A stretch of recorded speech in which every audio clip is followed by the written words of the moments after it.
आज फिर एक बार पूरी दुनिया को कोरोना का डर लग रहा है, क्योंकि सबसे पहले न्यूज़ आई चाइना से। चाइना में कोरोना के केसेस बढ़ते नजर आ रहे हैं। चाइना में कम से कम 3 से 4 करोड़ लोगों को लॉकडाउन का सामना करना पड़ रहा है। उसके बाद साउथ कोरिया से न्यूज़ आई। साउथ कोरिया में 4 लाख से ज़्यादा केसेस हर दिन आते नजर आते हैं। उसके बाद यूरोपियन कंट्रीज, यानी करीब करीब 50% यूरोपियन कंट्रीज में केसेस कोरोना के बढ़ रहे हैं। अमेरिका में भी ज़्यादा फैलाव नहीं है, फिर भी अमेरिका में बिल्कुल छोटे पैमाने पे बढ़ रहे हैं। अब बारी है एशियन कंट्रीज की। इंडिया, बांग्लादेश, भूटान, नेपाल, पाकिस्तान, मालदीव, श्रीलंका, ये सब एशियन कंट्रीज में एक डर फैला हुआ है कि अब फिर से कोरोना हमारे कंट्री में आ सकता है। हमारे कंट्री के जो एडमिनिस्ट्रेटर है और पॉलिटिकल लीडर्स हैं, उन्होंने फिर एक बार बोला है कि कोरोना पूरी तरह से गया ऐसा नहीं है, तो कोरोना का डर अभी भी है और सब लोगों को उन्होंने अपील किया है, करते रहेंगे कि कोरोना फैलना नहीं चाहिए, इसलिए सतर्कता, सावधानी बरतना चाहिए। तो आज हम ये सोचेंगे कि हमें कितना डर है। पहली बात कि आज न्यूज़पेपर में या टीवी पे या अलग अलग मीडिया से जो न्यूज़ आते हैं, सब लोग बोलते हैं कि चाइना में 1000 कोरोना रुग्ण, वो कौन सा शब्द प्रयोग यूज करते हैं? रुग्ण, यानी जो डिसीज रहे, ये गलत शब्द प्रयोग है, क्योंकि ये रुग्ण नहीं है, ये बाधित है, इन्फेक्टेड है। तो सर्वप्रथम मैं उनको अपील करूंगा कि उनको रुग्ण मत कहिए, उनको बाधित कहिए। यानी जब 1000 केसेस आते हैं तो उसमें से 900 लोगों को कोई भी सिम्टम नहीं होता। अब 90 लोगों को सिम्टम होता है, लेकिन बहुत माइल्ड सिम्टम होता है, और 10 लोग ही ऐसे हैं कि जिन्हें हॉस्पिटल में एडमिट करना पड़ता है। तो ये सच बात कही तो लोगों के मन में डर नहीं पैदा होता, तो ये असली बात है। उसके बाद चाइना में 0 टॉलरेंस पॉलिसी है। 0 टॉलरेंस पॉलिसी का मीनिंग ऐसा है कि अगर एक भी केस निकल गई पीसीआर पॉजिटिव, मैं रुग्ण नहीं बोलता, बाधित, एक भी बाधित मिल गया तो वहां पे एडमिनिस्ट्रेशन लॉकडाउन करती है, क्योंकि उनको 0 टॉलरेंस है। अब ये सही पॉलिसी है या गलत है, उस पर चाइना में ही बहस चल रहा है। चाइना के कुछ वैज्ञानिकों ने ऐसा कहा है कि यह गलत पॉलिसी है, क्योंकि चाइना में अभी तक ओमिक्रॉन की एंट्री हुई ही नहीं। उनके कंट्री में कम्युनिटी इम्यूनिटी आई ही नहीं, हर्ड इम्यूनिटी हम उसको बोलते हैं। लेकिन सब एशियन कंट्रीज में ओमिक्रॉन की हर्ड इम्यूनिटी अभी है, हो गई है। यानी सब लोगों को ओमिक्रॉन के अगेंस्ट इम्यूनिटी इंडिया में आ गई है, ज्यादा से ज्यादा लोगों को आ गई है। इस वास्ते इंडिया के लोगों को ओमिक्रॉन का डर कम है।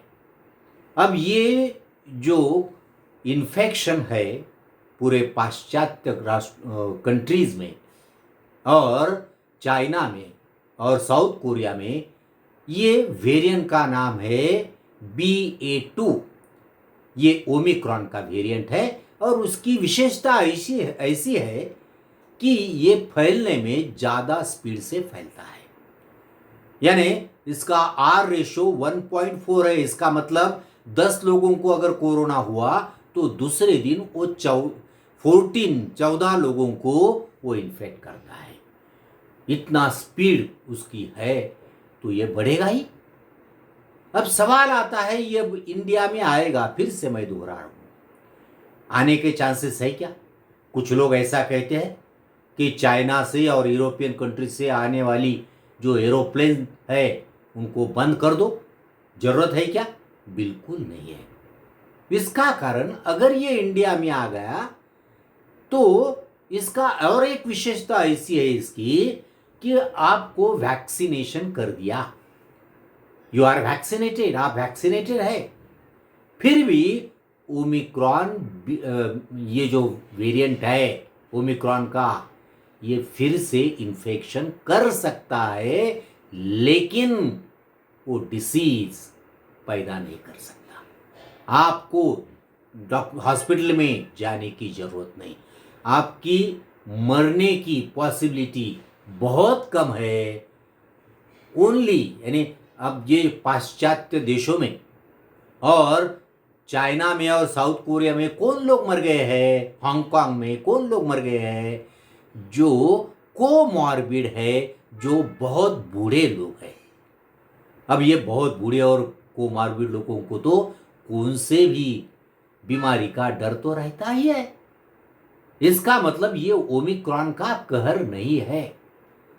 और तीसरी विशेषता इंडिया की ऐसी है, इंडिया की लाइफस्टाइल अलग है पाश्चात्य देशों से।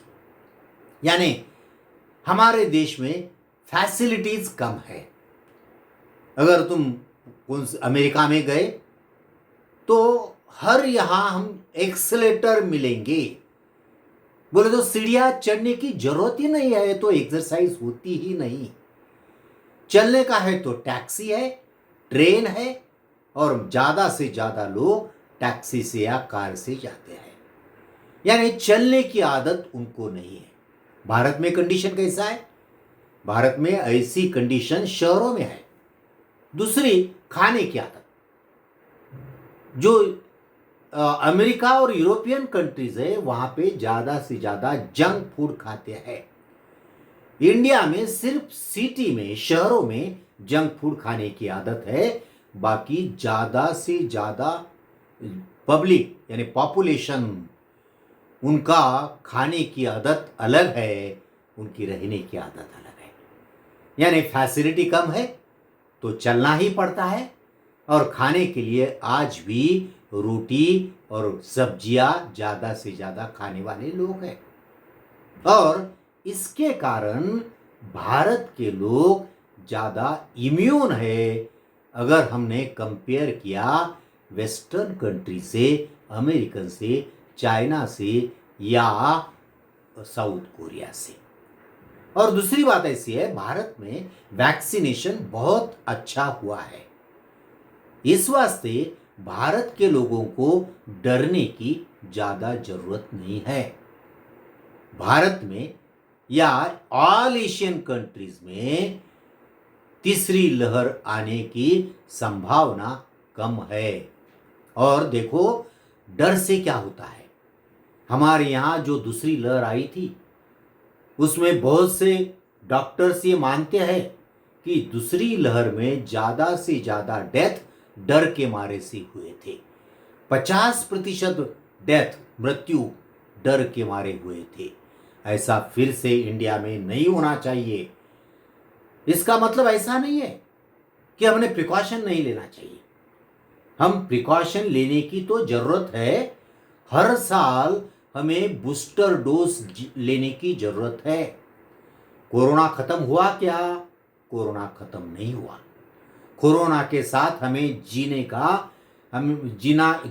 जीना सीखना चाहिए। कोरोना जल्दी जाने वाला नहीं है।